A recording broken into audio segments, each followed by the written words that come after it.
নির্যাতন বন্ধ করো নারী নির্যাতন বন্ধ করো বলাৎকারিক ফাঁসি দিও বলাৎকারিক ফাঁসি দিও নারী নির্যাতন বন্ধ করো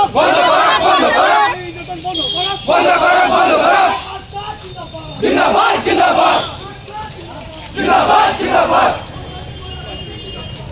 দুৰ্ভাগ্যজনকভাৱে আপোনালোকে গম পাইছে, সমগ্ৰ অসমত গম পায় যে বিগত জুন মাহৰ যি 20 তাৰিখৰ পিছত মাজবাট ঢেকীয়াজুলিত কেইবাটা ঘটনা ঘটিল, ঠেলামাৰত ঘটিলে। প্ৰতিটো ঘটনাত ছাত্ৰী বা যুৱতীসকলৰ ওপৰত অত্যাচাৰ হ'ল। বিশেষভাৱে এই ঘটনাটো মানে এতিয়ালৈকে চলি আছে, কিন্তু এতিয়া আকৌ ৰাঙাপাৰাত যিটো কৰেণ চাহ বাগিচাত আদৰ্শ বিদ্যালয় যি নিৰ্মাণ চলি আছে, তাতে মিস্ত্ৰী এগৰাকীয়ে স্থানীয় আমাৰ চাহ জনগোষ্ঠীৰ যুৱতী এগৰাকীৰ ওপৰত আকৌ এনেধৰণে এটা কাৰ্য কৰাত আমি অসম স্বাধীন ছাত্ৰ সন্থাই শোণিতপুৰ জিলা সমিতিয়ে আমি তীব্ৰ গৰিহণা জনাইছোঁ। লগতে আজি ৰাঙাপাৰা উপশাখা সমিতিৰ উদ্যোগত আজি প্ৰতিবাদী কাৰ্যসূচী আজি ৰাঙাপাৰাত লোৱা হৈছে।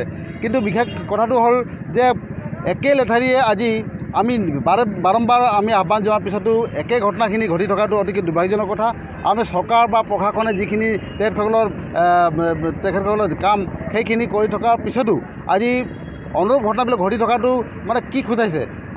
আমি সেইকাৰণে আমি অসমীয়া ছাত্ৰ সন্থাই তীব্ৰভাৱে আমি আন্দোলন কৰি আছোঁ। কিন্তু অসমত যিসকল আমাৰ গাঁও বা বাগিচা অঞ্চলত বসবাস কৰি থকা ছাত্ৰ ছাত্ৰীসকল যি বিদ্যালয়লৈ যায় বা কাম কৰি থকা অৱস্থাত এনেধৰণৰ বিশেষকৈ আমি দেখিছোঁ যে বিশেষ সম্প্ৰদায়, আমি মুছলিম সম্প্ৰদায় বিশেষকৈ আমি আগতেও কৈছোঁ যে এই মুছলিম সম্প্ৰদায়ৰ যিসকল যুৱক, যি মানসিকভাৱে বিকাৰগ্ৰস্ত যুৱক, তেখেতসকলৰ দ্বাৰাই ঘটনাখিনি সংঘটিত হৈ আছে।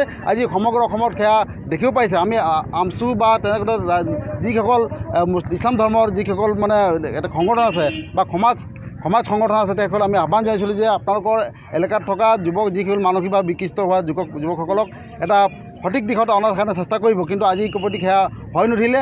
আজি তাৰিখত পুনৰ এটা ঘটনা ঘটিলে, যাক আমি তীব্ৰভাৱে গৰিহণা দিছোঁ। আৰু দ্বিতীয় কথা হ'ল যে অসমত এই ধৰণৰ যি কাণ্ড চলি থাকে, ইয়াত নিশ্চয় বেলেগ কিবা এটা ঘটনা ঘটাৰ ক্ষেত্ৰত আগবাঢ়ি যাব এই ঘটনাবিলাকে উৎসাহ যোগাব। আৰু আমি এতিয়া এটা সিদ্ধান্ত ল'বলৈ আমি মানে বাধ্য হৈছোঁ যে বাগিচা অঞ্চলত যিসমূহ চৰকাৰী কাম বৰ্তমান চলি আছে, তাত আদৰ্শ বিদ্যালয় হওক বা জগন্নাথ ভৱন হওক ইত্যাদি জেজেম কামেই হওক, যিখিনি কাম চলি আছে সেই কামসমূহত যিসকল ঠিকাদাৰে কাম পাইছে তেখেতসকলে কিন্তু মুছলমান সম্প্ৰদায়ৰ যিসকল যুৱক বা কাম কৰি থকা মিস্ত্ৰী বা যোগালী আছে, তেখেতসকলক যাতে ইয়াত যাতে তেনেকুৱা ঘটনা ঘটাব নোৱাৰে তাৰ এটা প্ৰতিশ্ৰুতি প্ৰদান কৰিব লাগিব। অন্যথা তেখেতসকলক যাতে ইয়াৰ কামত নিয়োগ নকৰে।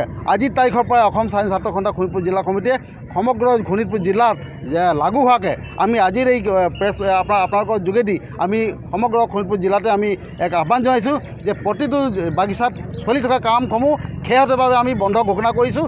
আজিৰ তাৰিখৰ পৰাই শোণিতপুৰ জিলাৰ প্ৰতিটো বাগিচা অঞ্চলত চলি থকা চৰকাৰী কাম আজিৰ পৰা আমি বন্ধ ঘোষণা কৰিছোঁ। যেতিয়ালৈকে তাৰ ঠিকাদাৰসমূহে স্থানীয় ৰাইজৰ লগত এক লিখিত প্ৰতিশ্ৰুতি প্ৰদান নকৰিব, তেতিয়ালৈকে আজিৰ পৰাই আমি শোণিতপুৰ জিলা চলি থকা প্ৰতিটো কাম আমি বন্ধ ঘোষণা কৰিছোঁ।